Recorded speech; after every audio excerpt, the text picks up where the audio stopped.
My wife posted, "Finally free from the anchor holding me back." So I liked her story, left a note that said, "I'm letting go," and watched her lose everything she took for granted.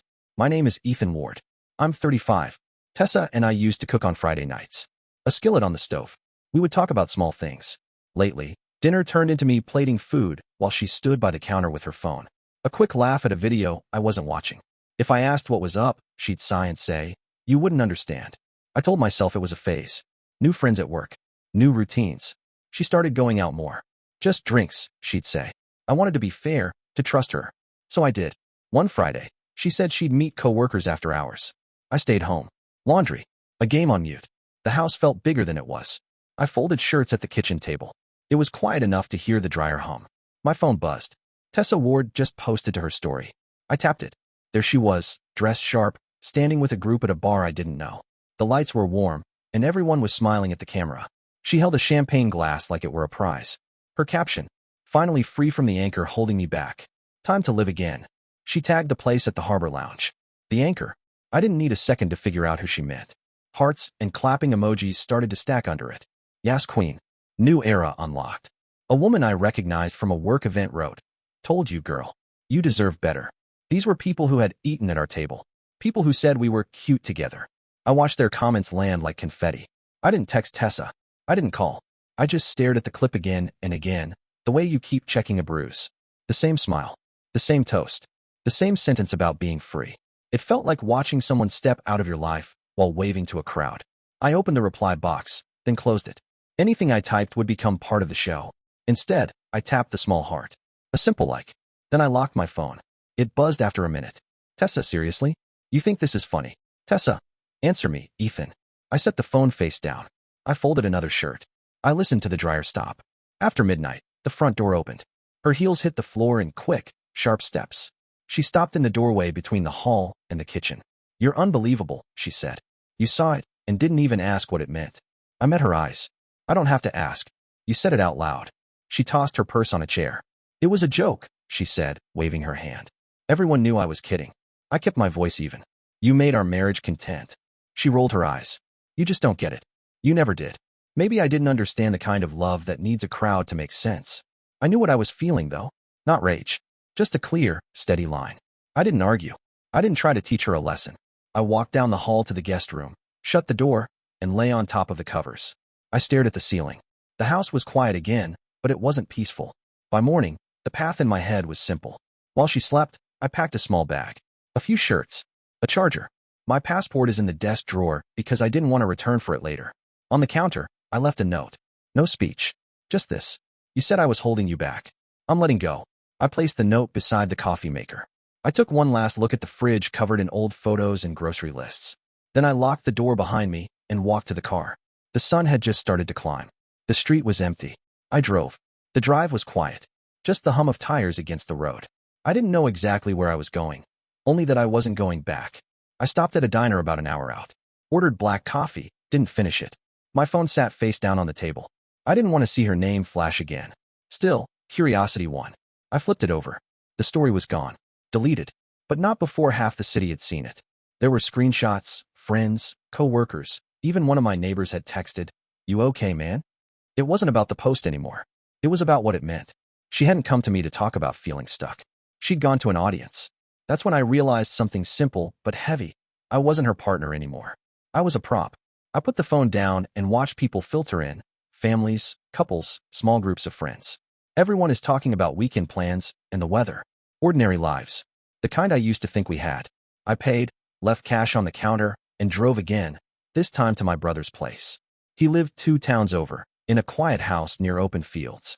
I didn't tell him much when I showed up. Just said I needed space. He didn't press. Just handed me a spare key and pointed toward the guest room. That first day, I turned my phone off. Sat on the porch. Listened to the wind. For hours, I just sat there, trying to figure out how a post could end something years in the making. But then again, maybe it didn't end it. Maybe it only showed me what had already been breaking. When I finally turned my phone back on that evening, messages poured in. 3 missed calls. 2 voicemails. 1 text from Tessa. "Ethan, please come home." I didn't mean it like that. But words said to the world don't disappear because you regret them later. They echo. And they stick. That night, another message came in. "Can we talk? Please." I didn't answer. Instead, I closed my eyes and pictured that photo again. The one where she called herself free. Her smile didn't look forced. It looked relieved. That image said more than any text ever could. 3 days passed before I heard her voice again. Not through a post. Through voicemail. Ethan, please. Let's talk. I was venting. I didn't mean any of it. Everyone's taking it out of context. Out of context.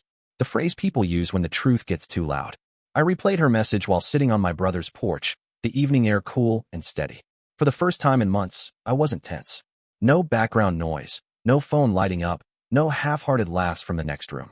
Just silence. Real silence. By day 4, her messages shifted. You're really going to throw everything away because of one post?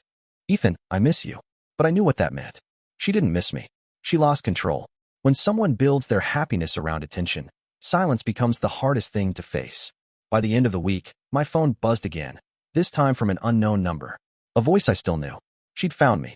That evening, her car pulled up in the driveway. She stepped out, eyes tired, clothes casual, a different version of the woman from the story. I didn't invite her in. We stood by the porch light. Her voice was soft. We need to talk. I folded my arms. Go ahead. She hesitated, glancing at the ground. That post, it wasn't serious. My coworkers dared me. I had a few drinks. I thought it was funny. I looked at her, steady. Funny how? Calling me an anchor? Saying you're free. Her eyes lifted, searching for understanding. You know how I get when I'm stressed. It was stupid. I didn't mean it. I nodded once. You might not have meant the words, but you meant the feeling. She blinked, unsure how to answer. For years, I'd been the calm one.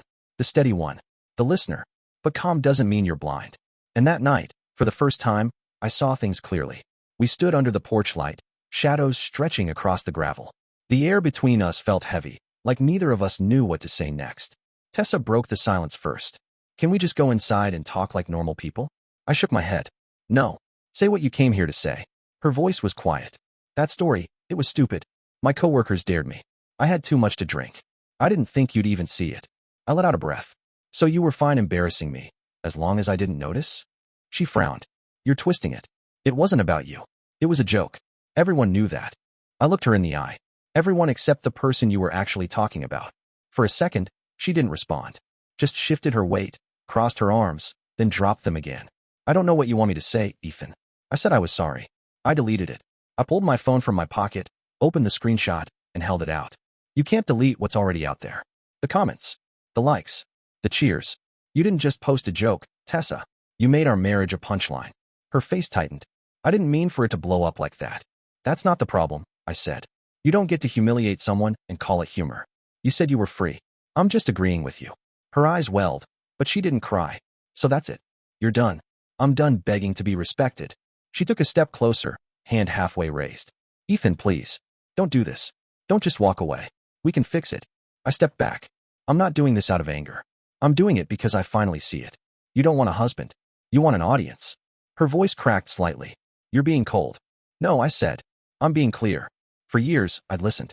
Tried to understand every sigh, every shift, every complaint about how life felt stuck. I offered patience when she gave distance. Now, standing here, I realized patience had turned into permission for her to treat our life like something disposable. She looked down, then up again. Please. I'll take it all back. I'll post something else. I'll explain. I cut her off. You don't fix this with another post. We stood there for a while, neither speaking. The crickets in the field were louder than us. Finally, I said it plain. I'm filing Tessa. Not because I hate you. Because I need peace. She blinked, startled. You've already decided? I decided the moment you called me an anchor in front of everyone we know. That night, after she left, I sat on my brother's porch again. Sent one email to my lawyer. No drama, no revenge. Just a line I wasn't crossing back over. The next week, I started seeing the fallout ripple out around her. A coworker messaged me, saying the post had made its way up to HR. Her company had a strict professionalism policy, something about online conduct. They reassigned her to a different department. Less public-facing. The same people who'd filled her comments with fire emojis, they stopped liking her stuff. A few even unfollowed. Funny how quick people scatter when the show's over. And the friends who'd hyped her freedom? They didn't invite her out anymore. Nobody likes being around the reminder of a bad joke. She tried reaching out again. Small messages. Can we meet? Can we talk? Please. I saw them. I didn't reply. Because it wasn't about getting even. It was about getting free. For once, I wasn't chasing closure. I was choosing quiet. and it felt better than any apology ever could. The week rolled by slowly, each day quieter than the one before. My brother didn't ask questions. He knew me well enough to leave space where words weren't needed. I kept my days simple: morning coffee, a bit of work, walks down the gravel road. The silence that used to sting now felt like air I'd forgotten how to breathe. Meanwhile, her messages turned from apology to panic. "Please, Ethan, let's talk. It's not fair to end it like this. You're not even giving me a chance." But she'd had a chance. Dozens, actually. Quiet moments where I asked what was wrong, when I offered time, when I listened even as she scrolled past me. The post, the comments, the cheers, it was the end of a road she'd chosen step by step. One afternoon, a mutual friend texted me a screenshot. The same coworkers who had commented, "Yas Queen," were now whispering about how the post got her demoted. Her company had a strict image policy, professionalism in public spaces, something she used to brag about. The HR team hadn't found her story funny.